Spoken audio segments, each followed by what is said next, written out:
अच्छा, so let's look at this slide, multi cycle approach. ये सारे लोगों को नजर आ रही है? ठीक है। अच्छा, अब आगे की सिचुएशन ये है कि हम लोग ये चैप्टर 4 खत्म करेंगे। चैप्टर 5 पाइपलाइनिंग के ऊपर है। हम पाइपलाइनिंग पढ़ेंगे और उसके बाद मेमोरीज का एक चैप्टर है वो पढ़ेंगे। तो अगले जो 5 हफ्ते हैं उसमें हम पाइपलाइनिंग और मेमोरीज, मेमोरीज में कैश मेमोरीज भी हैं, एस रैम्स, डी रैम्स वगैरह, वो सारा कुछ हम कवर करेंगे और फिर आपका कोर्स खत्म हो जाएगा। एक चीज। दूसरी बात ये है कि मेरा अपना अंदाजा ये है कि अब 7 जून को यूनिवर्सिटीज जो है वो खुल जाएंगी। लाहौर में भी कोरोना बहुत कम हो गया है, 1.5% पॉजिटिविटी रेट है। तो I think they will open it. हो सकता है कि उसी तरह ओपन करें कि वो 50% के साथ, लेकिन 7 से यूनिवर्सिटी खुल जाएगी। सो फाइनल जो है वो होपफुली आपका ऑन कैंपस ही होगा और अगले जो 4-5 हफ्ते हैं वो ऑन कैंपस क्लासेस होंगी। So that is good news. और आगे फिर देख लेते हैं। 3 जून को एनसीओसी का इजलास है, उसमें ये फैसला फिर हो जाएगा। तो ये है। सो एनी क्वेश्चंस सो फार? कोई किसी को कोई कंफ्यूजन हो, कुछ हो, पूछ सकते हैं, नहीं तो आज हम फिर मल्टी साइकिल अप्रोच स्टार्ट करते हैं।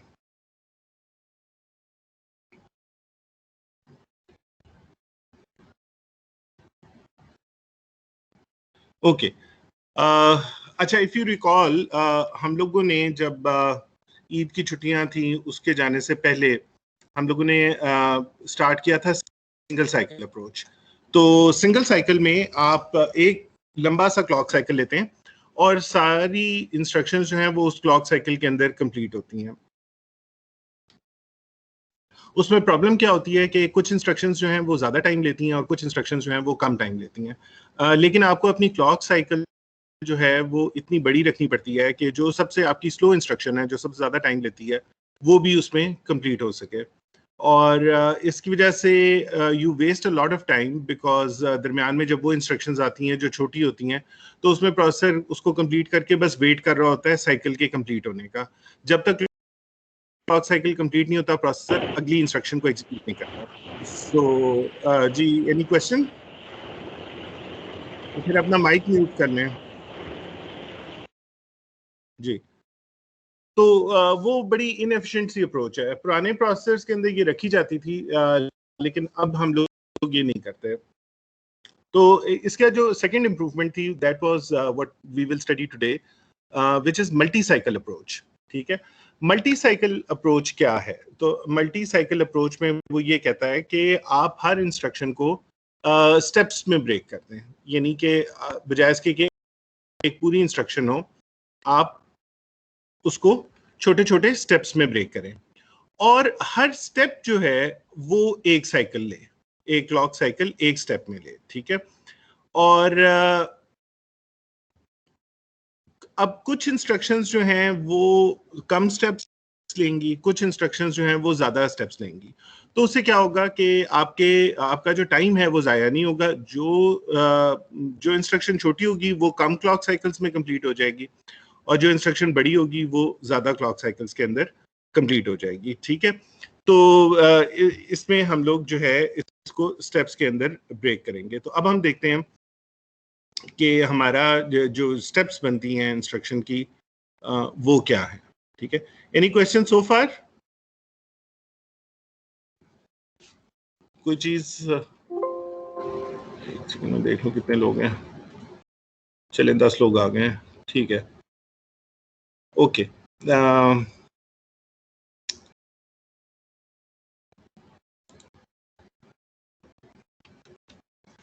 सर आपने अटेंडेंस डाउनलोड कर ली है? नहीं, अभी नहीं की, थोड़ी देर तक करता हूँ और लोग भी आ जाएं।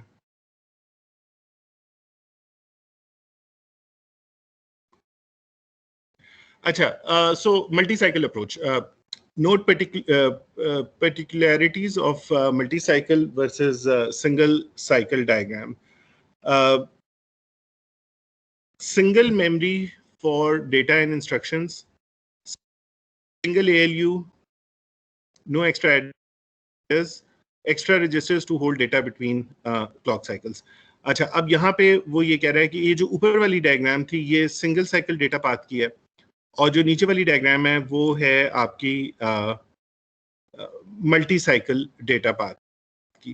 दोनों में फ़र्क क्या है? अगर आप ये देखें, मल्टी साइकिल के अंदर आपकी इंस्ट्रक्शन मेमोरी और डेटा मेमोरी अलग-अलग थी, दोनों अलग थी, जबकि सिंगल साइकिल के अंदर सिर्फ एक ही मेमोरी है और उसी में इंस्ट्रक्शंस भी हैं और डेटा भी है।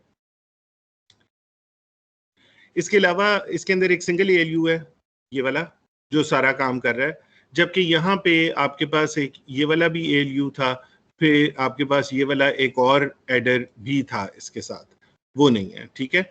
और तीसरा जो डिफरेंस है सिंगल साइकिल के अंदर वो ये है कि इसमें हमने एक्स्ट्रा रजिस्टर्स ऐड किए हैं जो कि डिफरेंट स्टेप्स में डेटा को टेम्परेरीली सेव करते हैं। सो ये आप देखें, ये रजिस्टर यहाँ पे ऐड हुए हैं, इंस्ट्रक्शन रजिस्टर और मेमोरी डेटा रजिस्टर। तो इसमें इंस्ट्रक्शन सेव होती है और इसमें डेटा सेव होता है इन रजिस्टर्स में। इसी तरह से यहाँ पे ये रजिस्टर्स हैं A और B जो आपको नजर आ रहे हैं, जो ऊपर वाली डायग्राम में नहीं है। A और B में क्या होता है, आपके जो टेम्परेरीली जो डेटा है जिसने ALU ने जिस डेटा पे ऑपरेट करना है वो यहाँ पे आ जाता है A और B के अंदर। उसके बाद ALU की फर्दर आउटपुट भी एक रजिस्टर में जा रही है जो कि ALU आउट के नाम से है। यहाँ पे ALU का कोई आउट रजिस्टर नहीं था, वो डायरेक्टली डेटा मेमोरी में चला जाता था ये रजिस्टर फाइल के अंदर। सो दोनों में क्या डिफरेंस हुआ है? एक है हमारी मेमोरी कॉमन हो गई है, दूसरी बात ये है कि हमने ये रजिस्टर्स जो हैं, instruction register, memory A, B और ALU आउट, ये रजिस्टर्स मल्टी साइकिल में ऐड किए हैं। आगे हम देखते हैं कि इनका क्या काम है। इस यहाँ तक कोई क्वेश्चन हो तो पूछ सकते हैं आप।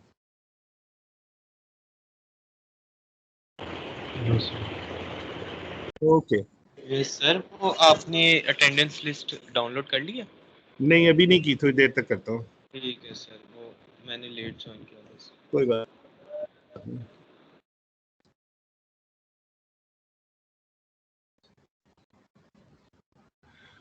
अच्छा, अगेन ये बेसिकली वही चीज़ है जो पिछली स्लाइड के अंदर हम लोगों ने पढ़ी थी। ये इसमें उसने जो रेड मार्क्स लगाए हैं, ये वही हैं जो एक्स्ट्रा रजिस्टर्स थे जो हमने ऐड किए हैं, और इसके अलावा ये कुछ मक्सस भी हैं जो इसने ऐड किए हैं। तो इसको हम आगे ज़रा देखते हैं। Breaking instructions into steps. Our goal is to break up the instructions into steps so that each step takes one clock cycle. ठीक है, सो हमने हर इंस्ट्रक्शन को 3 या 4 या 5 स्टेप्स में ब्रेक करना है और हमने देखना है कि हर स्टेप जो है वो एक क्लॉक साइकिल ले। The amount of work to be done in each step cycle is about equal. इसका क्या मतलब है? यानी कि हमने उसको जो स्टेप्स जिसमें ब्रेक करना है ना इंस्ट्रक्शन को, जितने स्टेप्स में, वो स्टेप्स जो हैं वो बराबर होने चाहिए। यानी कि अगर एक स्टेप जो है वो 1 नैनो सेकंड लेता है तो अगला स्टेप भी तकरीबन 1 नैनो सेकंड ही ले, उससे अगला स्टेप भी 1 नैनो सेकंड ही ले। ये ना हो कि एक स्टेप जो है वो 4 नैनो सेकंड्स लेता है और एक स्टेप जो है वो 1 नैनो सेकंड लेता है, तो वो फिर आपकी इनएफिशिएंट मशीन जो है वो बन जाएगी। तो स्टेप्स जो हैं वो, यानी आपने उसको ब्रेक, जो अपने टास्क को ब्रेक करना है 5 मुख्तलिफ स्टेप्स के अंदर, तो हर स्टेप जो है वो इक्वल अमाउंट ऑफ वर्क उसके अंदर प्रोसेसर करे। ठीक है, ईच साइकिल, अगला क्या पॉइंट है? Each cycle uses at most once each major functional unit so that such units do not have to be replicated. इसका ये मतलब है कि यानी कि हर साइकिल के अंदर सिर्फ एक फंक्शनल यूनिट जो है वो इस्तेमाल होता है, बाकी स्टेप्स में वो फंक्शनल यूनिट इस्तेमाल नहीं होता। यानी कि अगर एक इंस्ट्रक्शन में ALU इस्तेमाल हो रहा है तो अगली इंस्ट्रक्शन के उस स्टेप के अंदर ALU उस वक्त नहीं इस्तेमाल होगा, बाद में किसी वक्त इस्तेमाल होगा। तो आपको उसको रेप्लिकेट करने की जरूरत नहीं है। रेप्लिकेट का मतलब है उसकी मजीद कॉपीज बनाने की जरूरत नहीं है, क्योंकि एक साइकिल के अंदर हम सिर्फ एक ही इंस्ट्रक्शन उस फंक्शनल यूनिट को यूज करेगी, बाकी नहीं करेंगी। Functional units can be shared between different cycles with in one instruction. तो ये कह रहा है कि हम उसको शेयर कर सकते हैं डिफरेंट साइकिल्स में for one instruction. Data at the end of, जी सर ये फंक्शनल यूनिट्स क्या होते हैं? फंक्शनल यूनिट्स हैं आपके जितना भी आपका हार्डवेयर है। मसलन मेमोरी भी एक फंक्शनल यूनिट है, इंस्ट्रक्शन मेमोरी, डेटा मेमोरी, आपका ALU, आपके रजिस्टर फाइल्स, आपका प्रोग्राम काउंटर, ये सारे के सारे फंक्शनल यूनिट्स हैं। तो वो ये कह रहा है कि एक फंक्शनल यूनिट ही एक स्टेप में इस्तेमाल होना चाहिए। ये नहीं होना चाहिए कि दो इंस्ट्रक्शंस हैं और वो दोनों की दोनों इकट्ठे ही ALU को इस्तेमाल करना शुरू कर दें, एक ALU को सब्ट्रैक्ट करो और दूसरा का ALU को ऐड करो, वो नहीं होना चाहिए। तो एक जो क्लॉक साइकिल है उसके अंदर सिर्फ एक इंस्ट्रक्शन उस फंक्शनल यूनिट को इस्तेमाल करें। ठीक है जी, क्लियर है? ओके। अच्छा, आगे वो कहता है data at the end of one cycle to be used in the next must be stored. यानी वो ये कह रहा है कि अब हमारे पास चूंकि मल्टीपल साइकिल्स में एक इंस्ट्रक्शन चल रही है, इस तरह से क्लॉक चली जा रही है, ये पहला स्टेप हुआ, फिर ये अगला स्टेप हुआ, फिर उसके बाद ये अगला स्टेप हुआ, फिर ये अगला स्टेप हुआ। तो वो ये कहता है कि data at the end of one cycle to be used in the next must be stored. यानी अगर यहाँ पे कोई डेटा आपने जनरेट किया है और उस डेटा ने यहाँ पे इस्तेमाल होना है, तो उसको दरमियान में आपको कहीं ना कहीं स्टोर करना पड़ेगा रजिस्टर के अंदर, अदरवाइज अगले साइकिल में यहाँ पे तो नया डेटा आ जाएगा। तो अगर आप पुराने डेटा को सेव नहीं करेंगे तो इस इंस्ट्रक्शन को वो डेटा मिलेगा ही नहीं, ठीक है। और अगर इस इंस्ट्रक्शन का डेटा अगले स्टेप में इस्तेमाल होना है, इस डेटा ने यहाँ पे जाना है, तो फिर इस डेटा को यहाँ पे आपको स्टोर करना चाहिए ताकि जब नया डेटा यहाँ पे आए तो पुराना डेटा इरेज ना हो, पुराना डेटा चलता रहे। तो डेटा हम यहाँ से पास करते जाएंगे, इससे यहाँ से यहाँ, फिर यहाँ से यहाँ, फिर यहाँ से यहाँ, टिल पूरी इंस्ट्रक्शन एग्जीक्यूट हो जाती है, ठीक है। तो हमें टेम्परेरी डेटा को रजिस्टर्स के अंदर सेव करना पड़ेगा, ठीक है। ये क्लियर है हर एक को?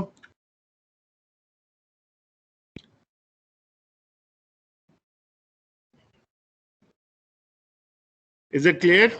यस, मतलब सर हर साइकिल में रजिस्टर के अंदर डेटा स्टोर हो रहा है। हाँ, हर साइकिल के अंदर आप जो भी आपने उसमें रिजल्ट जनरेट किया है वो आपने इस रजिस्टर के अंदर सेव करना है, क्योंकि अगले साइकिल में इस जगह पे नया डेटा आ जाना है। हर साइकिल में नया डेटा आ रहा है, तो क्योंकि अगर एक साइकिल होता है तो फिर उसमें वो डेटा कांस्टेंट रहता है, लेकिन चूंकि हर साइकिल में एक नया डेटा आ रहा है, इस वजह से पुराने डेटा को आपने सेव करना है कहीं ना कहीं। तो ये वो कह रहा है। तो सर मेमोरी में नहीं आप सेव करवा सकते? यार ये जो मैं इसको कहता हूँ ना रजिस्टर्स, ये रजिस्टर भी मेमोरी ही होते हैं, ठीक है। ये बस छोटी सी एक मेमोरी होता है जिसमें सिर्फ वो डेटा सेव होता है जो पीछे से उस इंस्ट्रक्शन में जनरेट हुआ होता है। तो इंस्ट्रक्शन में कोई इतना ज्यादा डेटा तो नहीं जनरेट होता ना, मतलब 2 नंबर ऐड किए, उसका आंसर आया, 3 + 2 करना था, आपने 5 किया, आपने 5 इस रजिस्टर में लिखवा दिया, ठीक है। उसके बाद अगली स्टेप थी 5 - 3 करना था, तो 2 आया, तो 2 आपने यहाँ पे लिखवा दिया। तो बस नंबर्स ही हैं छोटे छोटे जो कि एक इंस्ट्रक्शन में जनरेट होते हैं, या कोई एक वेरिएबल का नाम जनरेट हो जाएगा, ABCD समथिंग लाइक दैट। तो you don't need a large memory for that, you just need a register. So register is a memory but it's a very small memory, so that is why we store it in registers. Main memory में जाके store नहीं करते, उसमें तो बहुत time लग जाता है, मेमोरी तो बहुत स्लो होती है। ये रजिस्टर्स बड़े क्विक होते हैं और ये बिल्कुल प्रोसेसर की स्पीड के ऊपर डेटा को सेव कर सकते हैं, ठीक है। क्लियर हो गया? यस। अच्छा, अच्छा अब हम लोग देखते हैं कि ये जो है ये स्टेप्स ये होंगे क्या किसी भी एक टिपिकल इंस्ट्रक्शन के लिए। सो ब्रेकिंग इंस्ट्रक्शंस इनटू स्टेप्स, तो टिपिकल स्टेप्स क्या होंगे किसी भी इंस्ट्रक्शन को कंप्लीटली एग्जीक्यूट करने के लिए, ठीक है। तो वो कहता है कि we break instructions into the following potential execution steps. Not all instructions require all the steps. Each step takes 1 clock cycle. ये important है कि not all instructions require all the steps. जाहिर है कुछ instructions में सारे steps चाहिए होंगे और कुछ जो simple instructions होंगी वो कम steps में ही complete हो जाएंगी। लेकिन ये वो 5 steps हैं जो कि जिसमें हर instruction complete हो जाएगी 5 के अंदर। कुछ 3 में होंगी, कुछ 4 में होंगी, कुछ 5 में होंगी। 5 से ज्यादा steps किसी भी instruction को नहीं चाहिए होंगे, ठीक है। So we have broken the instruction into 5 different steps, and this is the maximum number of steps that any instruction would require. So अब हम देखते हैं इसको one by one कि पहली इंस्ट्रक्शन पहला स्टेप क्या है। तो पहला स्टेप होगा instruction fetch and PC increment. Does anyone remember what is PC? What does PC stand for? और PC क्या होता है? Program counter. हाँ जी, इसका क्या काम होता है? सर 4 का इंक्रीमेंट करता है इंस्ट्रक्शन में। हाँ, ये जनरेट करता है एड्रेस इंस्ट्रक्शन के लिए ना, कि इंस्ट्रक्शन जो आपने मेमोरी से लानी होती है उसका एड्रेस चाहिए होता है, तो प्रोग्राम काउंटर के अंदर वो एड्रेस होता है। तो पहली स्टेप ये होगी कि आप इंस्ट्रक्शन को फेच करें, प्रोग्राम काउंटर में जो भी वैल्यू है उसके हिसाब से इंस्ट्रक्शन को फेच करें। फेच का मतलब है रैम से उठा के या इंस्ट्रक्शन मेमोरी से उठा के उसको प्रोसेसर के अंदर लेके आ जाए, ठीक है। और उसके बाद पीसी को इंक्रीमेंट करना है, ताकि अगली दफा पीसी जब फेच करे, जब हम इंस्ट्रक्शन फेच करें तो पीसी +4 जो है अगली इंस्ट्रक्शन हमारी फेच हो, ठीक है। तो ये आपकी पहली स्टेप हो गई कि आपने इंस्ट्रक्शन को फेच करना है और पीसी को जो है वो इंक्रीमेंट करना है, ठीक है। उसके बाद हमारी नेक्स्ट स्टेप होगी instruction decode and register fetch. Instruction decode and register fetch, इसको हम कहेंगे आईडी। पहले को हम कह रहे थे if. If stands for instruction fetch, ID stands for instruction decode. So instruction decode के अंदर क्या होगा कि अब जब आपकी प्रोसेसर में वो इंस्ट्रक्शन आ गई तो अब आपने प्रोसेसर ने उसको डिकोड करना है। डिकोड करने से मुराद है कि उसने ये देखना है कि इस इंस्ट्रक्शन में उसने करना क्या है। ये इंस्ट्रक्शन क्या ऐड की है, सब्ट्रैक्ट की है, शिफ्ट लेफ्ट की है, लोड है, स्टोर है, ब्रांच है, जो भी है। तो नेक्स्ट स्टेप में वो इंस्ट्रक्शन को डिकोड करेगा और समझेगा कि अच्छा इसके अंदर हम लोगों ने करना क्या है, और साथ में उसी स्टेप में वो रजिस्टर फेच करेगा। रजिस्टर फेच से मुराद क्या है, यानी रजिस्टर की वैल्यूज रीड करेगा। यानी अगर ऐड की इंस्ट्रक्शन थी, ठीक है, इफ इट वाज ऐड, तो इसमें जो भी रजिस्टर्स थे R1, R2, R3 let's say, तो वो R2 और R3 जो दो इसके ऑपरेंड्स हैं उनको फेच करेगा, उनकी वैल्यू लेके आएगा कि इनके अंदर क्या है। ऐड है, इसके अंदर लेट्स से 3 पड़ा हुआ है, इसके अंदर 2 पड़ा हुआ है, तो वो 3 और 2 वैल्यू जो है वो रीड कर लेगा, तो डिकोड करेगा। डिकोड से उसको पता लगेगा कि ये let's say for example add की इंस्ट्रक्शन है, और रजिस्टर फेच में वो उन रजिस्टर्स के अंदर जो वैल्यूज होंगी, उस इंस्ट्रक्शन में जो रजिस्टर्स मेंशन्ड है उनकी जो वैल्यूज होंगी वो उनको फेच कर लेगा। सो ये हो जाएगी हमारी सेकंड स्टेप, और एक क्लॉक साइकिल कंप्लीट हो जाएगा। नेक्स्ट क्लॉक साइकिल के अंदर वो करेगा तीसरा। नेक्स्ट क्लॉक साइकिल में डिपेंडिंग ऑन दी इंस्ट्रक्शन 3 मुख्तलिफ काम हो सकते हैं। सो नेक्स्ट इसको हम कहेंगे EX स्टेज। सो IFID EX। EX का मतलब है एग्जीक्यूशन स्टेज। एग्जीक्यूशन के अंदर 2-3 मुख्तलिफ काम हो सकते हैं तीसरे स्टेप में। एक तो ये है कि उसकी एग्जीक्यूशन हो सकती है। एग्जीक्यूशन से मुराद है कि अगर वो ऐड है तो वो उन दोनों को ऐड करेगा तीसरे स्टेप में, ये जो 3 और 2 है इन दोनों को ऐड करेगा और 5 उसके पास आंसर आ जाएगा। That is one thing that it can do. Second thing that it can do is memory address computation. Memory address computation ये है कि अगर कोई इस तरह की इंस्ट्रक्शन है जिस तरह से लोड की है, तो लोड में उसने उसको एक एड्रेस कैलकुलेट करना है, यानी कि उसमें बेस एड्रेस में कोई ऑफसेट ऐड करना है। तो या स्टोर की इंस्ट्रक्शन है तो स्टोर के लिए उसने कोई एड्रेस कंप्यूट करना है, तो वो एड्रेस भी इसी साइकिल के अंदर कंप्यूट होगा। तो डिपेंडिंग ऑन द इंस्ट्रक्शन या एग्जीक्यूशन होगी, या मेमोरी एड्रेस की कंप्यूटेशन होगी, या ब्रांच की कंप्लीशन होगी। ब्रांच कंप्लीशन से मुराद है कि अगर ब्रांच की इंस्ट्रक्शन हुई तो वो देख लेगा कि ब्रांच जो है वो टेकन है या नॉट टेकन। यानी कि टेकन से मुराद होती है कि कंडीशन ट्रू है, और नॉट टेकन का मतलब है कि कंडीशन नॉट ट्रू है, इफ और एल्स के दरमियान। तो वो यहाँ पे ब्रांच की कंप्लीशन कर लेगा और बता देगा कि भाई ये ब्रांच जो है इसमें अब हमने क्या करना है। तो ये 3 पॉसिबल चीज़ें थी जो ये कर सकता था डिपेंडिंग ऑन इंस्ट्रक्शंस। आपको पता है हमारी 3 मुख्तलिफ ही इंस्ट्रक्शंस होती हैं।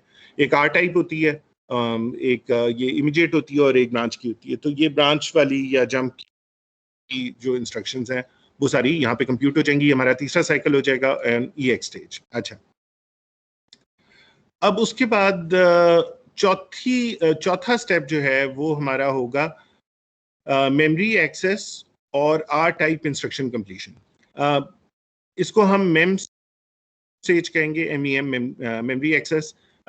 ये यहाँ पे दो काम हो सकते हैं। एक ये कि आपने मेमोरी को एक्सेस किया है स्टेज के अंदर, यानी अगर वो लोड या स्टोर टाइप इंस्ट्रक्शन थी, if it was a load और अ स्टोर, तो आपने दोनों केसेस के अंदर मेमोरी में जाना है।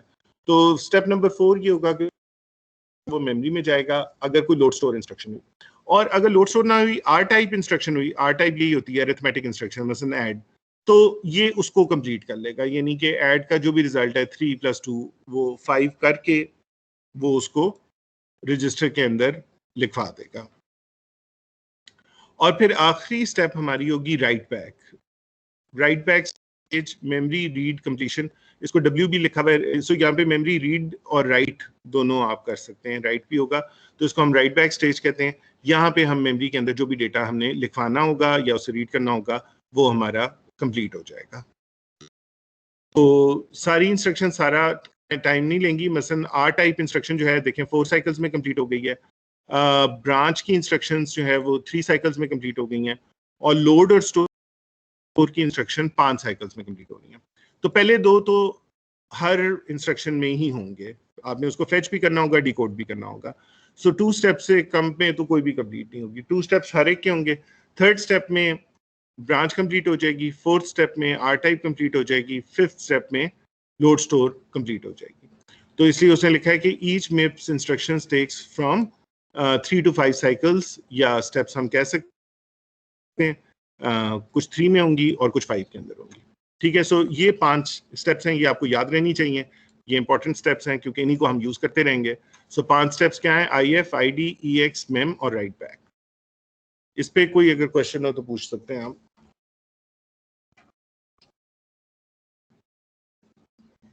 एनी क्वेश्चन, कोई चीज जो क्लियर ना हुई हो? ये EX और MEM काइंडली रिपीट कर दें। EX और EX तो स्टेज है आपकी एग्जीक्यूशन की। ठीक है, इसमें एग्जीक्यूशन से क्या मुराद है? जो भी आपने नंबर ऐड करना है उसको आप ऐड कर सकें, ठीक है, या सब्ट्रैक्ट करना है, जो भी करना है वो कर सकें। और दूसरा है memory address computation. Memory address ये होता है कि जिस तरह से आप कई दफ़ा करते हैं ना कि ऑफसेट है 15R1, ठीक है, तो आप क्या करते हैं R1 की वैल्यू में 15 को ऐड करते हैं। तो ये अब एडिशन भी तो होनी है ना कहीं, तो ये यहाँ पे मेमोरी एड्रेस कंप्यूटेशन जो है ना, जो लिखा हुआ है, ये काम यहाँ पे होगा मेमोरी एड्रेस कंप्यूटेशन का। और ब्रांच को जो आप टेस्ट करते हैं कि इफ A = B, तो आप ये करें, तो वो जो कंपैरिजन है वो भी थर्ड स्टेज के अंदर हो जाएगा। मेमोरी के अंदर आप मेमोरी को एक्सेस करेंगे, यानी कि आप मेन जो भी आपकी इंस्ट्रक्शन या डेटा मेमोरी जो है ना, डेटा मेमोरी से जो भी डेटा आपको चाहिए होगा वो आप लेके आएंगे। ठीक है, क्लियर है? Okay sir. ठीक, किसी को कोई चीज नहीं समझ आई तो फिर पूछ सकते हैं आप।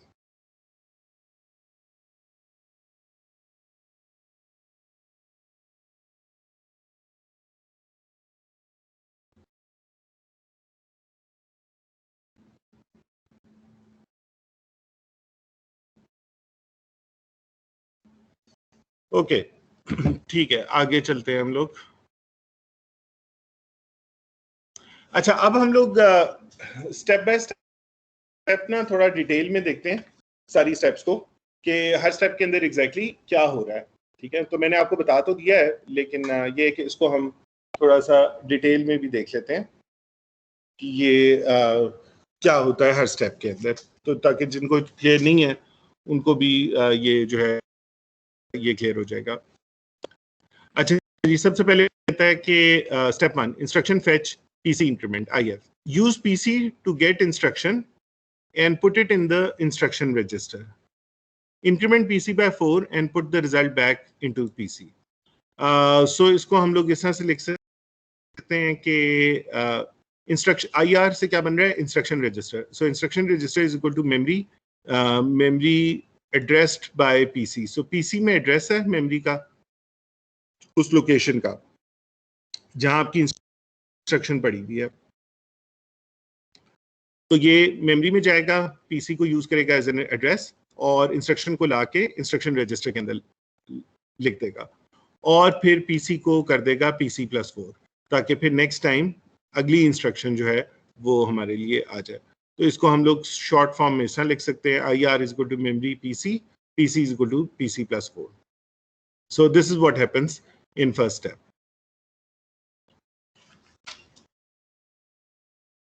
अच्छा, स्टेप 2 है instruction decode and register fetch. Instruction decode and register fetch जो है वो क्या है कि read registers RS and RT in case we need them. So ये वो आपके जो RS और RT होते हैं, जो जो दो सोर्स ऑपरेंड्स होते हैं, उनके रजिस्टर्स को रीड करें और compute the branch address in case the instruction is a branch. So ये कह रहा है कि रजिस्टर ए में आप डाल दें इंस्ट्रक्शन रजिस्टर की बिट्स 25 to 21। 25 to 21 जो है ये RS का जो नंबर है वो यहाँ पे लिखा होता है, और बी में आप डाल दें रजिस्टर 20 to 16, ये RT का जो भी नंबर होता है वो यहाँ पे होता है। तो ये उनकी बिट्स को डिकोड करके बताएगा ये कौन से रजिस्टर्स हैं, S0 है, S1 है, T0 है, T1 है, और उनकी वैल्यू जो है वो A और B में लिख देगा। A और B आपके टेम्परेरी रजिस्टर्स हैं, उसके अंदर कर देगा। और दूसरी बात ये है कि ब्रांच के केस में ALU out will be PC plus sign extended instruction register 15 to 0। यहाँ पे आपका वो जो ब्रांच का जो ये 15 to 0 क्या है, ये ब्रांच का जो लेबल होता है ना, ये उसकी वैल्यू है। तो ये वो देखेगा कि अच्छा मैंने कहाँ पे जाना है, यानी ब्रांच का टारगेट कहाँ पे है, तो वो उसको पीसी के अंदर ऐड कर देगा। ठीक है, क्लियर है स्टेप 2?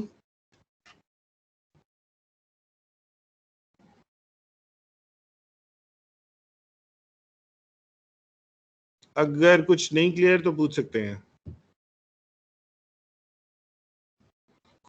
कोई स्टूडेंट बता सकता है ये 25 to 21 ये क्या है? IR 25 to 21, can any student tell मी?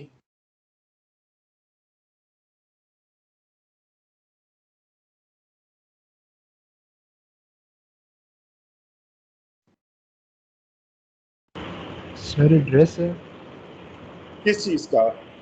मेरे ख्याल से जहाँ से ये एजेंसी वैल्यू हमें लेकर आनी है। रजिस्टर्स का, ये रजिस्टर्स का नाम है RS और RT। ये RS है, सॉरी RT RS है और ये RT है 20 to 16।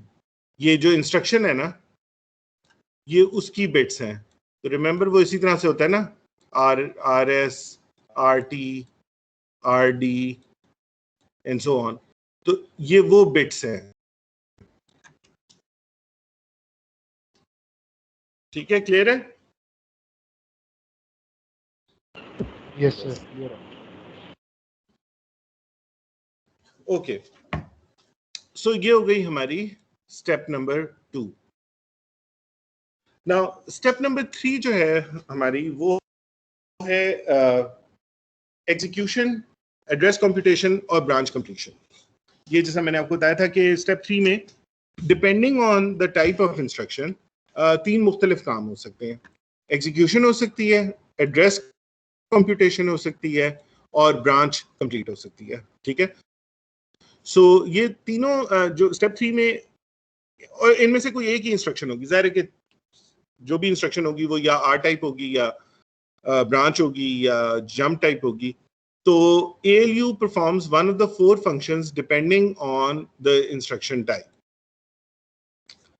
अगर मेमोरी रेफरेंस इंस्ट्रक्शन है, मेमोरी रेफरेंस से मुराद है लोड या स्टोर है, तो वो ALU क्या करेगा, वो A प्लस साइन एक्सटेंड जो बिट्स हैं, यानी कि जो आपने उसके साथ ऑफसेट दिया है, ये आपका ऑफसेट है 15 to 0। ऑफसेट को A में क्या है, आपका बेस एड्रेस, उसमें ऐड कर देगा। तो ये आपके लोड या स्टोर का एड्रेस कैलकुलेट होगा यहाँ पे। ठीक है, मेमोरी रेफरेंस में, मेमोरी रेफरेंस का मतलब है it's either a load word और अ स्टोर वर्ड टाइप इंस्ट्रक्शन। अच्छा, अगर आर टाइप इंस्ट्रक्शन है विच इज एन अरिथमेटिक तो उसमें ALU क्या करेगा, ALU A ऑफ B, यानी कि A और B में जो भी दो नंबर्स होंगे उसके ऊपर कोई ऑपरेशन परफॉर्म करेगा depending on the instruction. Add करेगा, op can be add, subtract, shift left, shift right, equal to, compare, less than, so on. So अगर R टाइप इंस्ट्रक्शन होगी तो वो ये काम करेगा. अगर ब्रांच टाइप इंस्ट्रक्शन होगी, ब्रांच है, तो वो उस कंडीशन को देखेगा और चेक करेगा कि ब्रांच टेकन है या नॉट टेकन, यानी ये A is equal to B की कंडीशन जो है ये ट्रू है या फॉल्स है. अगर ट्रू होगी तो PC में नया एड्रेस आ जाएगा, और अगर फॉल्स होगी तो PC नेक्स्ट इंस्ट्रक्शन पे आ जाएगा. तीसरा हो सकता है कि अगर जंप की इंस्ट्रक्शन थी तो जंप की इंस्ट्रक्शन में वो PC में ये पूरी की पूरी 26 बिट्स जो हैं 0 से लेके 25 तक इनको डाल देगा PC के अंदर, ताकि वो जंप कर जाए. जंप आपको पता है कि जंप के अंदर कोई कंडीशन हम इवैल्यूएट नहीं करते, बस हमें जंप की जैसी इंस्ट्रक्शन आती है नेक्स्ट इंस्ट्रक्शन में हम उस एड्रेस पे चले जाते हैं. तो वो एड्रेस कहाँ से आता है, फ्रॉम इंस्ट्रक्शन में जो बिट्स 0 से 25 तक होती हैं, तो वो हम PC में ऐड कर देते हैं और हमारे पास नया टारगेट एड्रेस आ जाता है. तो ये depending on the type of instruction, ये 4 टाइप्स हैं, 4 टाइप ऑफ ऑपरेशंस हैं जो स्टेप 3 के अंदर होंगे. जी, एनी क्वेश्चन ऑन दिस?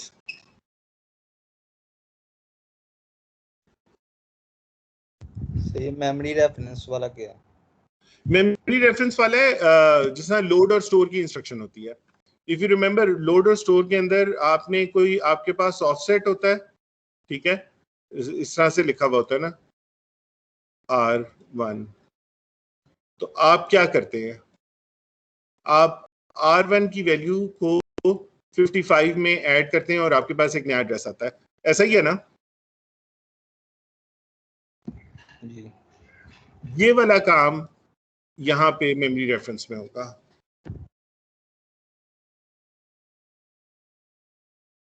ये देखेंगे आप,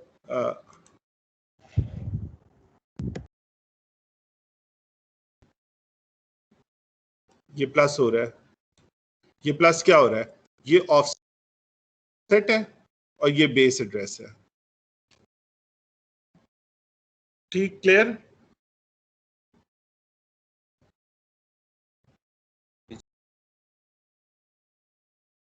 और कोई any other question?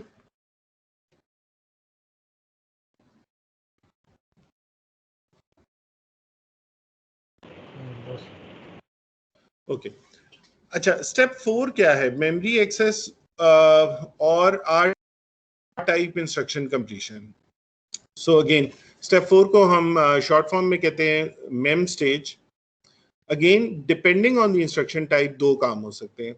Load and stores access memory. So load और स्टोर में अगर आप देखेंगे यहाँ पे लोड और स्टोर में हमें एड्रेस मिल गया, ये हमने एड्रेस कैलकुलेट कर लिया, बेस प्लस ऑफसेट, ठीक है. अब अगले उसके अंदर हम लोग, जब हमारे पास एड्रेस आ गया है तो हम मेमोरी को एक्सेस कर लेंगे, ठीक है. MDR is memory data register. So जो भी हमारे पास एड्रेस आया है हम मेमोरी में जाएंगे, लोड के केस में मेमोरी से वो डेटा ला के मेमोरी डेटा रजिस्टर में डाल देंगे. स्टोर के केस में हम लोग जो भी हमारा डेटा है B, उसको हम मेमोरी में सेव कर देंगे. कहाँ पे सेव करेंगे, ALU आउट. ALU आउट पे इस वक्त क्या आ रहा है, ALU आउट में ये चीज आ रही है, base address plus offset. So ALU out is used as an address, और या हम लोड के केस में उस एड्रेस से डेटा ला के मेमोरी डेटा रजिस्टर में लिखवा देंगे, और स्टोर के केस में हम जो डेटा हमारे पास B रजिस्टर के अंदर पड़ा हुआ है उसको हम लोग मेमोरी में सेव करवा देंगे, क्योंकि पिछले साइकिल में हमने कंप्लीट एड्रेस जो है वो कैलकुलेट कर लिया. तो स्टेप 4 ये होगी. और अगर R टाइप इंस्ट्रक्शन है, यानी अरिथमेटिक इंस्ट्रक्शन है, तो अरिथमेटिक में ALU आउट ने अब वो जो भी नंबर ऐड करने थे, सब्ट्रैक्ट करने थे, डिवाइड करने थे, उसका रिजल्ट आ जाएगा और उसको हम लोग एक रजिस्टर में लिखवा देंगे. और ये रजिस्टर कौन सा है, ये रजिस्टर होगा IR की बिट्स 15 to 11, जहाँ पे आपका RD रजिस्टर होता है. तो जो ये आपकी इंस्ट्रक्शन है इसके अंदर आपको पता है एक RS होता है, एक RD होता है। तो ये जो RD रजिस्टर की बिट्स हैं 15 to 11, यहाँ पे वो ALU आउटपुट जो है वो यहाँ पे लिखवा देगा। उसके बाद आखिरी स्टेप है हमारे पास मेमोरी रीड कंप्लीशन, जिसको हम लोग कहते हैं राइट बैक। तो राइट बैक के अंदर बस सिंपली जो है आप क्या होगा कि आपका जो लोड है वो डेटा जो है यानी लोड की इंस्ट्रक्शन जो है वो मेमोरी डेटा जो भी आपके पास एड्रेस है गिवन इन बिट्स 20 to 16 जिस भी रजिस्टर का, उसको मेमोरी डेटा रजिस्टर के अंदर लिखवा देगी। ठीक है, तो ये लोड जो है ये सबसे ज्यादा टाइम लेती है, ये स्टेप 5 में जाके ये कंप्लीट हो जाएगी। तो ये हमारे पास सारा कुछ है। इसकी समरी ऑफ इंस्ट्रक्शन एग्जीक्यूशन हम लोग देख लेते हैं। IF instruction fetch, ID instruction decode, register fetch, EX execution, address computation, branch, jump completion, memory में मेमोरी एक्सेस और R टाइप कंप्लीशन, और राइट बैक में मेमोरी रीड कंप्लीशन। ठीक है, तो और ये आगे जो उसका एक समरी फॉर्म में भी उसने दिया हुआ है कि एग्जैक्टली क्या होता है। तो ये जो है समरी उसकी इस तरह से उसने लिख दी हुई है कि हर इंस्ट्रक्शन के अंदर क्या हो रहा है। ठीक है जी, सो ये हमारी थी 5 स्टेप्स जिसके अंदर हमने हर इंस्ट्रक्शन को ब्रेक कर दिया। इस पे कोई क्वेश्चन हो तो पूछ सकते हैं, नहीं तो फिर हम थोड़ी सी 10 मिनट ब्रेक ले सकते हैं।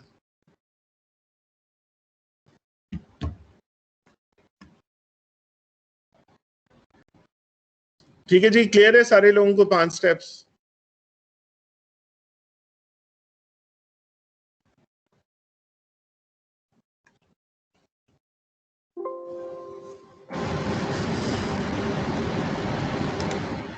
कोई हाँ नहीं, हाँ भी नहीं कह रहा, ना भी नहीं कह रहा। क्लियर है तो हाँ बोले, नहीं क्लियर तो ना बोले। ठीक है, मैं अब अटेंडेंस इस वक्त डाउनलोड कर रहा हूँ जस्ट फॉर एवरीवन्स नॉलेज।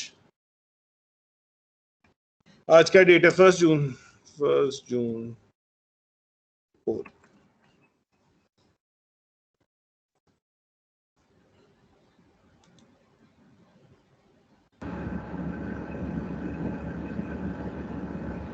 ये क्या आ गया 038?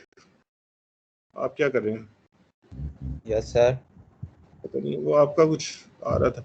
ठीक है, कुछ नहीं। तो चलें आप हुआ था मेरा ना। अच्छा चलें, ठीक है, कोई बात नहीं। इस वक्त 2:20 हुए हैं, तो 2:30 पे हम लोग क्लास रिज्यूम कर लेंगे।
हाँ CR अबू बकर, आप क्लास में ही हैं, सुन सकते हैं बात मेरी? Yes sir. हाँ ये ठीक लग रहा है। मेरा अपना ये ख्याल है कि ये 7 से शुरू हो जाएंगी क्लासेस। मैंने क्लास शुरू होने से पहले भी यही बात की थी कि 7 से, क्योंकि 3rd को NCOC का इजलास है, उसमें वो अलाउ कर देंगे क्योंकि कोरोना का पॉजिटिव रेट अब बहुत गिर गया है। तो 50% अटेंडेंस के साथ नेक्स्ट मंडे से इंशाल्लाह ऑन कैंपस क्लासेस होंगी। ठीक है सर, थैंक यू।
चलें class, we are back, everyone pay attention, अपने बाकी चीजें बंद कर दें, ब्राउजिंग, और क्लास पे आ जाएं।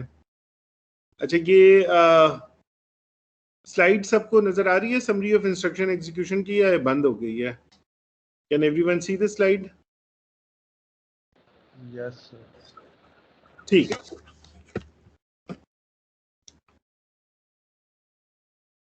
अच्छा, अब हम थोड़ा सा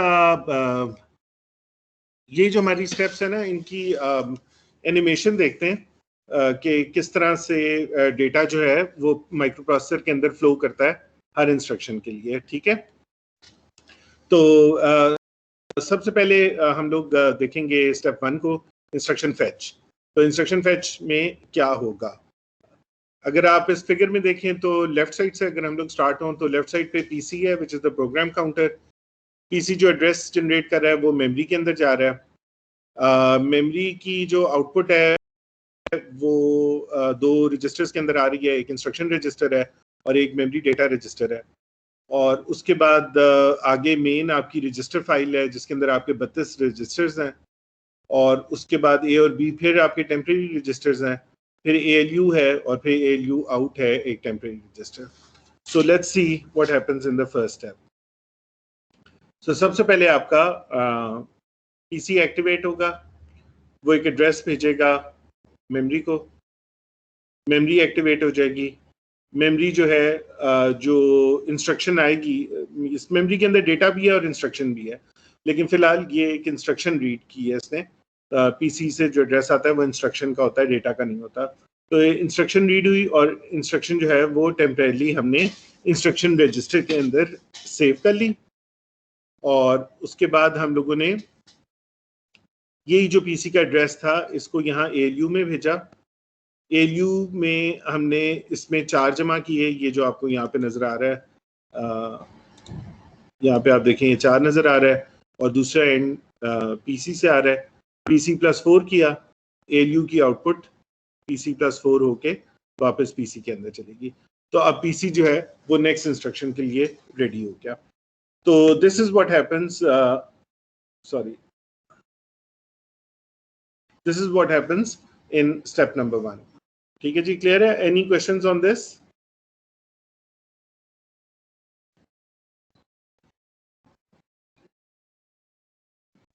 okay, now we go to step number 2। Step number 2 क्या है हमारा? Instruction decode and register fetch. यानी कि अब हमारे पास इंस्ट्रक्शन आ गई है, उसको हम लोगों ने डिकोड करना है और रजिस्टर फैच करने हैं। रजिस्टर फैच से मुराद है कि रजिस्टर्स को रीड करना है कि उनके अंदर जो वैल्यूज हैं वो अब हम निकालेंगे, वो वैल्यूज जो हमने किसी वक्त इसमें लिखी थी।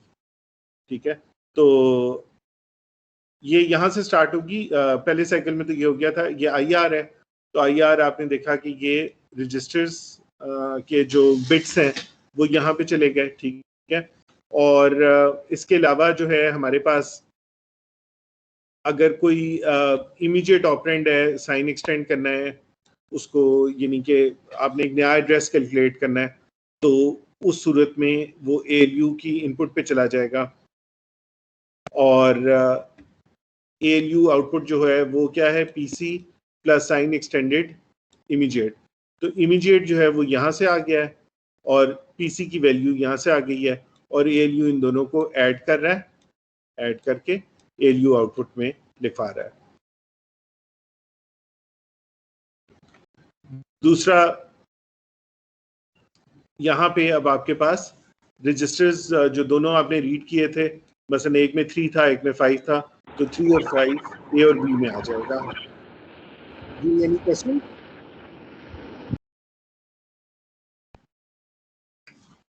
अच्छा, उसके बाद ये हमारी सेकंड स्टेज जो है ये कंप्लीट हो गई।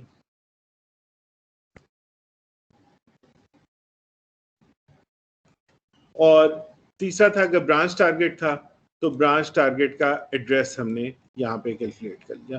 यानी ये डिपेंड करता है कि ये मुख्तलिफ इंस्ट्रक्शंस है ना, एक अरिथमेटिक है, ब्रांच है, कुछ भी है, तो वो मुख्तलिफ चीज़ें वो दिखा रहा है कि जो पॉसिबल चीज़ें, ये ज़ाहिर है हर इंस्ट्रक्शन में ये सारा कुछ नहीं होगा, अगर इस तरह की हुई तो सिर्फ साइन एक्सटेंड होगा, अरिथमेटिक हुई तो ये रजिस्टर्स रीड होंगे, and so on and so fourth. अच्छा जी, तीसरा स्टेज अब हमारी है मेमोरी रेफरेंस इंस्ट्रक्शंस के केस में। मेमोरी रेफरेंस मैंने जिस तरह से बताया था कि आपकी लोड और स्टोर होती हैं, जिसमें हमने ऑफसेट, बेस और ऑफसेट को ऐड करना होता है। तो एलयू आउटपुट इज ए, जो आपका बेस है, प्लस ये साइन एक्सटेंड आईआर, ये आपका ऑफसेट है। ये एलयू में कैलकुलेट होंगे, ठीक है, और यहाँ से आपके पास इमीडिएट आएगा, यहाँ से ए की वैल्यू आएगी, यहाँ से जो इमीडिएट जो भी है ऑफसेट वो ऐड होगा। ये दोनों एलयू की इनपुट्स बनेंगी, एलयू इन दोनों को ऐड करेगा और अपना रिजल्ट एलयू आउट में लिखवा देगा। अच्छा, अगर आर टाइप इंस्ट्रक्शन हुई, स्टेप 3 की ही हम बात कर रहे हैं, अगर आर टाइप इंस्ट्रक्शन होती है तो आर टाइप इंस्ट्रक्शन में हमने क्या करना होता है? आर टाइप इंस्ट्रक्शन के अंदर हमने जो भी दो हमारे रजिस्टर्स में जो वैल्यूज होती हैं उनको हम लोगों ने ऐड करना होता है या सब्ट्रैक्ट करना होता है, depending on what type of instruction there is, right. So ये दोनों वैल्यूज अब यहाँ पे आ चुकी भी थी, मसलन 3 और 5, और आर टाइप इंस्ट्रक्शन में ये ए ऑप बी ऑपरेशन जो भी है, एलयू उस पे ये ऑपरेशन परफॉर्म करेगा और अपना रिजल्ट यहाँ पे लिख देगा। अगर ब्रांच टाइप इंस्ट्रक्शन हुई स्टेप 3 में, तो उसने क्या करना है? उसने कंपेयर करना है कि if A is equal to B, तो फिर वो PC is equal to ALU out. ALU out में नया एड्रेस आ जाएगा जो उसने ब्रांच करके जहाँ पे जाना है। तो इस केस में भी ए और बी यहाँ पे आ चुके होंगे और एलयू इन दोनों को देखेगा, कंपेयर करेगा, और अगर ये 0 हुआ, यानी कि ये दोनों इक्वल हुई, तो फिर वो बता देगा कि भाई अब आपने जो टारगेट है उसके ऊपर जाना है, और वो पीसी को अपडेट कर देगा। ये देखें, ये एलयू के पास टारगेट एड्रेस आ गया था, टारगेट एड्रेस पीसी में अपलोड हो गया जैसे ही ये कंडीशन ट्रू हुई। तो थर्ड साइकिल में हमने इस कंडीशन को चेक किया, कंडीशन ट्रू थी, हमने फौरन जो टारगेट एड्रेस था उसको पीसी में लोड कर दिया।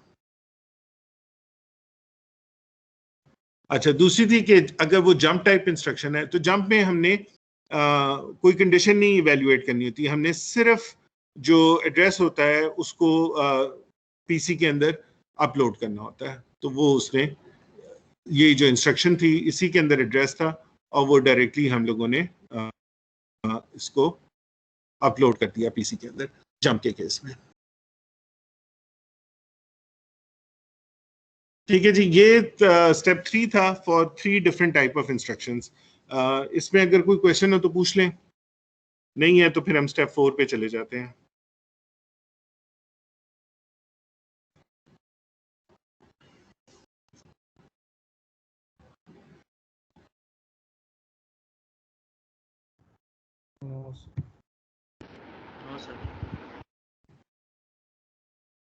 ठीक है,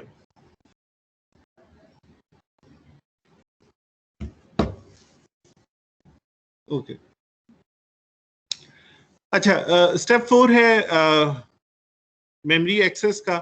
यानी इसके अंदर हम लोग फॉर एग्जांपल अगर लोड वर्ड है, लोड वर्ड का क्या मतलब होता है कि हम लोगों ने मेमोरी से कोई डेटा जो है उसको लोड करना है एक रजिस्टर के अंदर।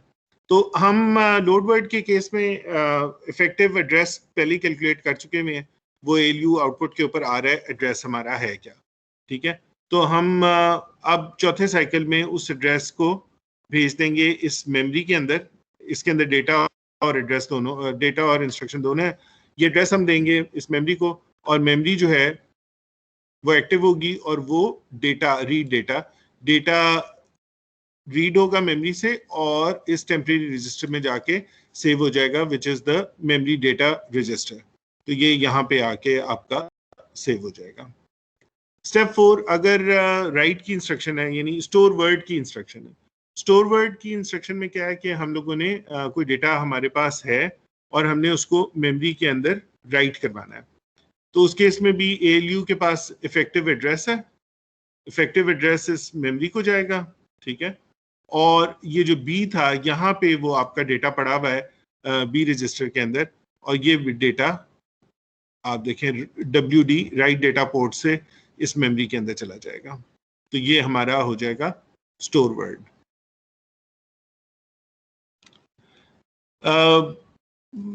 स्टेप 4 में अगर आपकी कोई ALU टाइप इंस्ट्रक्शन थी जो R टाइप थी, तो वो आपकी जो है वो कंप्लीट हो जाएगी। ये आपकी इंस्ट्रक्शन यहाँ पे आ गई, ALU का रिजल्ट आ गया आपके पास, और ALU का रिजल्ट आपने वापस अपने रजिस्टर फाइल के अंदर ही लिखवा दिया। रिमेंबर ये जो आपकी R टाइप इंस्ट्रक्शन होती है, इसमें आपके तीनों चीजें सोर्स डेस्टिनेशन, दोनों सोर्सेज और डेस्टिनेशन दोनों रजिस्टर्स ही होते हैं। तो इसलिए ALU का जो भी रिजल्ट आया है ऐड सब्ट्रैक्ट करके वो डायरेक्टली आप देखें वापस रजिस्टर के अंदर चला गया, it didn't go into memory. Step 5 में सिर्फ लोड वर्ड रह जाता है। लोड वर्ड में क्या है कि अब आपने ये जो इंस्ट्रक्शन आई थी, जो भी डेटा आपने रीड किया था मेमोरी से, वो मेमोरी डेटा रजिस्टर से इस रजिस्टर फाइल के अंदर चला जाएगा, और इस रजिस्टर के अंदर आपका डेटा उस पर्टिकुलर रजिस्टर के अंदर सेव हो जाएगा। ठीक है जी, एनी क्वेश्चंस?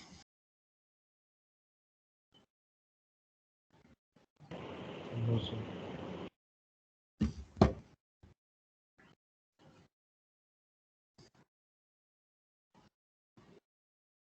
अच्छा, आगे ये कुछ स्लाइड्स हैं, इनको हम लोग स्किप करेंगे।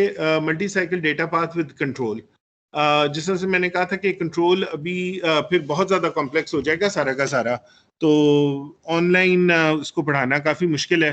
अगर फेस टू फेस क्लासेस होती तो मैं इसको कवर करता, लेकिन फिलहाल ये कि इसको अभी हम थोड़ा सा जनरली स्किप करेंगे।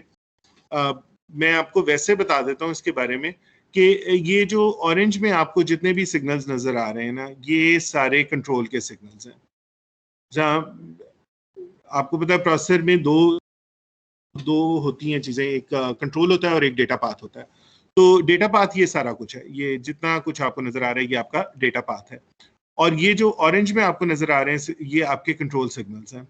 और ये कंट्रोल सिग्नल्स जो हैं ये डिटरमिन करते हैं कि डेटा कहाँ से गुजर के कहाँ पे जाएगा। ठीक है, तो इसको आप प्रोसेसर को यानी कि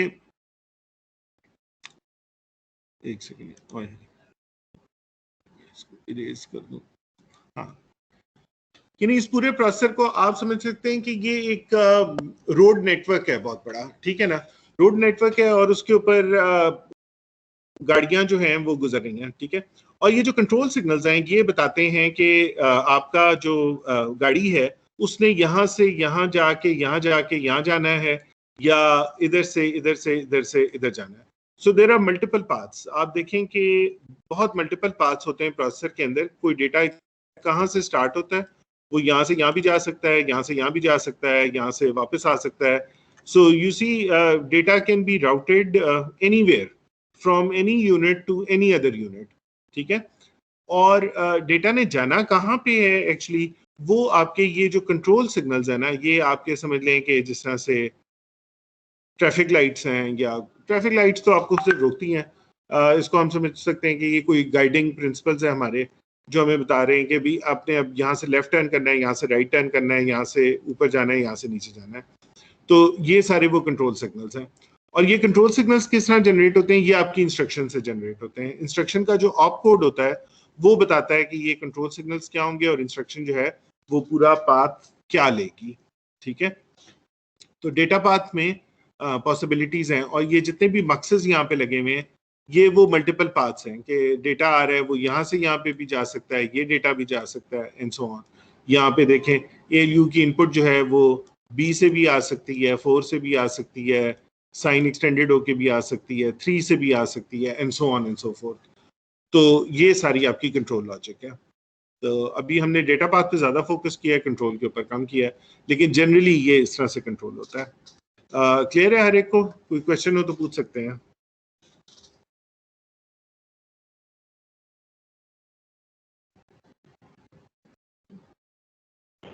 फिर सर ये इंक्लूड है कुछ हम लोग करेंगे स्टेजेस में। क्या चीज, थोड़ा ऊंची बोल रहे हैं बेटा।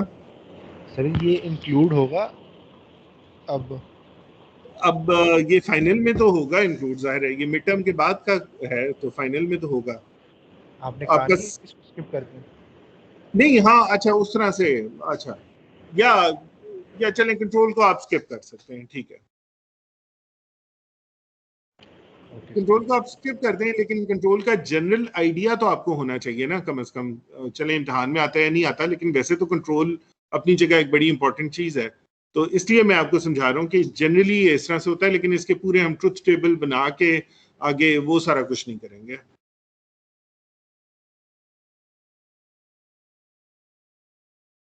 ठीक है जी, क्लियर है? Yes sir. ओके, तो आगे ये फिर वही बात है, ये मैंने कहा था कि ये फिर कंट्रोल जो है वो ज्यादा ही कॉम्प्लेक्स होता जाएगा।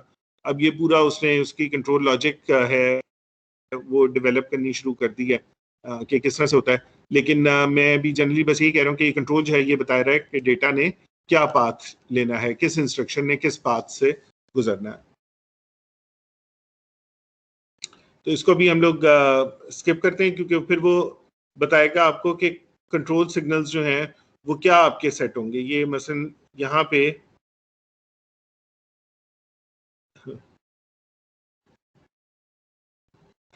ये जो जीरोस और वंस नजर आ रहे हैं ना, ये वो बता रहा है कि जब आपने इंस्ट्रक्शन फेच करनी होगी तो मुख्तलिफ ये जो आपके यूनिट्स हैं, जिस तरह से मक्सेस हैं, ALU है, मेमोरी है, तो इन पे कंट्रोल क्या सिग्नल्स जनरेट करेगा। मसलन यहाँ पे प्रोग्राम काउंटर पे 1 आएगा, मक्स पे 0 सेलेक्ट होगा। 0 का मतलब है ये वाली इनपुट सेलेक्ट होगी जो कि PC से आ रही है, ये वाली नहीं सेलेक्ट होगी जो कि यहाँ से ALU आउट से आ रही है।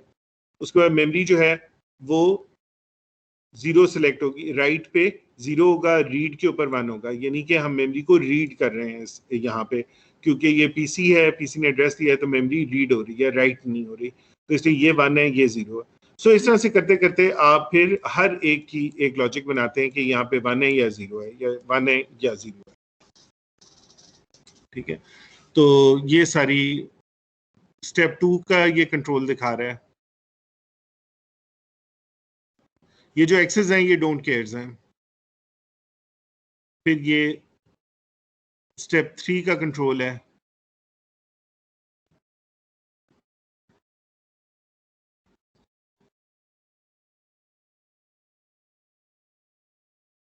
ये अगर ALU टाइप इंस्ट्रक्शन है तो इसका कंट्रोल है।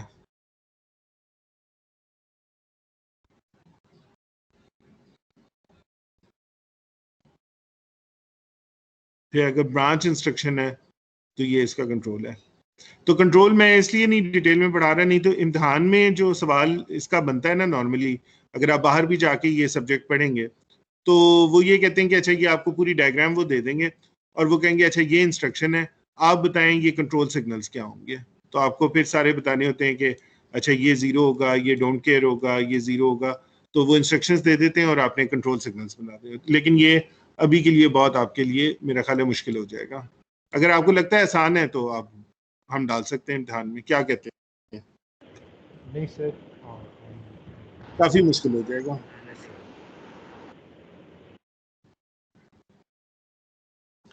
तो वैसे सवाल इसका इस तरह का बनता है। फिर ये जंप इंस्ट्रक्शन है, ये जंप का कंट्रोल है।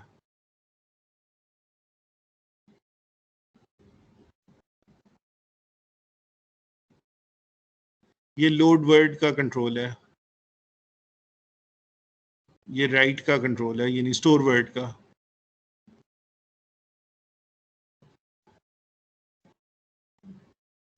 ये ALU इंस्ट्रक्शन R टाइप।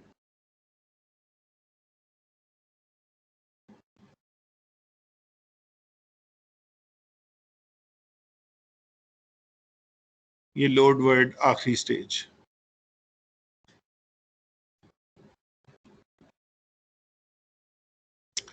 अच्छा, तो ये हुआ हमारा यहाँ तक complete single cycle operation. Now if you look at this slide, simple questions, how many cycles will it take to execute this code? तो ये आपके पास कोड है पूरा, ठीक है। लोड वर्ड ब्रांच इक्वल, अगर इक्वल है तो लेबल पे चले जाओ, अगर नहीं इक्वल तो इस पे आ जाएं, तो इस पे आ जाएं।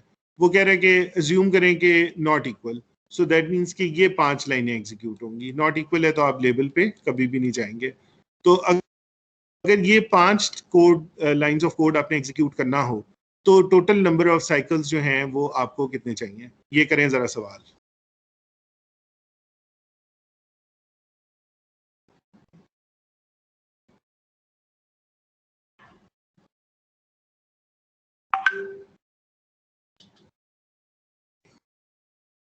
रिमेंबर, पहले तो आप ये देखें कि हर इंस्ट्रक्शन कितने साइकिल्स लेती है। मसलन लोड वर्ड जो है वो 5 साइकिल्स लेती है, जबकि ब्रांच इक्वल जो है वो 3 साइकिल्स लेती है। तो इस तरह से पहले तो आप ये डिटरमिन करें कि जो भी इंस्ट्रक्शंस में गिवन है वो कितने साइकिल्स लेती हैं।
सर आपकी आवाज नहीं आ रही। यार मैं तो बोल ही नहीं रहा, मैंने तो आप लोगों को प्रॉब्लम दी है करने के लिए।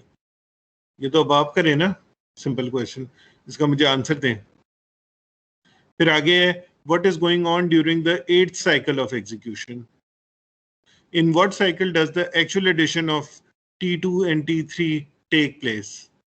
तो ये नीचे साइकिल्स बने हुए हैं, तो आपने ये बताना है कि एक तो ये कि टोटल साइकिल्स कितने लगेंगे, 8वें साइकिल में क्या हो रहा है, और इन दोनों की एडिशन किस साइकिल में हो रही है, T2। ये तो आप लोगों ने करना है, सब लोग करेंगे, इसमें मैंने तो कुछ नहीं बोलता।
हाँ जी, किसी स्टूडेंट ने कर लिया?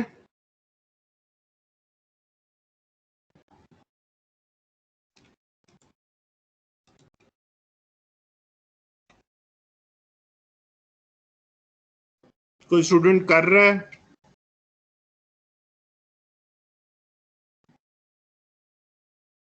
कोई स्टूडेंट नहीं कर रहा? कोई स्टूडेंट जिंदा है? कर रहे हैं सर। कर रहे हैं? अच्छा ठीक है। कर रहे हैं।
सर लास्ट वाली में शायद 11th जो है ना साइकिल 11th साइकिल में जाके होगी सर एडिशन। एडिशन 11th में होगी। अच्छा देखें, इसको हम लोग देख लेते हैं। पहली बात तो मुझे बताएं, लोड वर्ड कितने साइकिल लेती है टोटल? 5 5 ब्रांच कितने लेती है? 3। ऐड कितनी लेती है? 4। और स्टोर वर्ड? स्टोर वर्ड भी 5। स्टोर वर्ड भी 5। अच्छा, तो टोटल नंबर ऑफ साइकिल्स तो हमारे हो गए 5 + 5 10 + 3 13 + 4 17 + 5 22। ठीक है, 22। So total number of cycles हो गए आपके 22। ओके, सो पहली बात ये है। अब है what is going on during the 8th cycle of execution. अच्छा, अब पहली लोड वर्ड जो पहली इंस्ट्रक्शन है, 5 साइकिल्स तो उसने ले लिए, ठीक है। छठे से लोड वर्ड जो दूसरी इंस्ट्रक्शन है ये वाली, ये स्टार्ट हुई। छठे में ये फेच हुई, 7वें में ये डीकोड हुई, ठीक है। 8वें में एग्जीक्यूशन में गई, यानी 8वें में इसका इफेक्टिव एड्रेस कैलकुलेट हुआ है। 8वें में 4 + T3 हुआ था। So what is going on during the 8th cycle of execution? ALU add कर रहा है लोड वर्ड, इस लोड वर्ड के 4 + T3 को। ये होगा 8वें साइकिल के अंदर। उसके बाद कहता है in what cycle does the actual addition of T2 and T3 take place. ये ऐड है T2 and T3. तो पहली बात तो ये है कि ये स्टार्ट कब होगी? 5 + 5 10 13 14वें में ये स्टार्ट होगी, ठीक है। 14वें में स्टार्ट फेच होगी, 15वें में डिकोड होगी, 16वें में एग्जीक्यूट होगी। 16वें साइकिल में ये दोनों ऐड होंगे, T2 और T3। सो 16 साइकिल में T2 और T3 ऐड होंगे। ये इसका आंसर है। सही है। ठीक है, चलें आज के लिए काफी है मेरा ख्याल है। Yes sir. ठीक है, बहुत ज़्यादा है आज तो हमने मटेरियल कवर किया। चलें शाबाश, आप लोग पढ़ते रहें, साथ साथ पढ़ेंगे तो कवर करना आसान होगा, नहीं पढ़ेंगे तो फिर मुश्किल हो जाएगा। तो इंशाल्लाह नेक्स्ट वीक हमारी क्लास ऑन कैंपस ही होगी। इंशाल्लाह। ओके, थैंक यू जी, अल्लाह हाफिज। सर जी जी, तो सर वो 50% अटेंडेंस तो हमारी क्लास में नहीं ना होगी, हम सब भी आएंगे। नहीं, हाँ बिल्कुल, आपकी क्लास पे अप्लाई नहीं होती। 25 से कम स्टूडेंट्स हो तो पूरी क्लास आ सकती है, तो आपके ऊपर तो नहीं होगा। तो मेरे लिए भी बड़ी आसान हो जाएगा कि मैं बस क्लास पढ़ाऊंगा। वो जो DLD की मेरी क्लासें, उसमें बड़ा मसला है, वो 50-50 स्टूडेंट्स की हैं, तो वो मुझे टीम्स में भी इकट्ठी उसी वक्त ही पढ़ानी होगी और क्लास में भी पढ़ानी होगी, और पता नहीं क्या मुसीबत है। तो वो होगा, लेकिन आपकी क्लास आसान है, आप इकट्ठे ही आएंगे सारे लोग। Excuse me sir. जी, सर वो मैं ज़रा लेट क्लास ज्वाइन की थी, अटेंडेंस ज़रा देख लीजिए। कब ज्वाइन किया आपने? मैंने तो तकरीबन घंटे बाद ली है अटेंडेंस। मैंने फर्स्ट आवर के बाद की थी, लाइट का सारा इशू था। सेकंड अच्छा, मैं दोबारा डाउनलोड कर लेता हूँ। Thank you.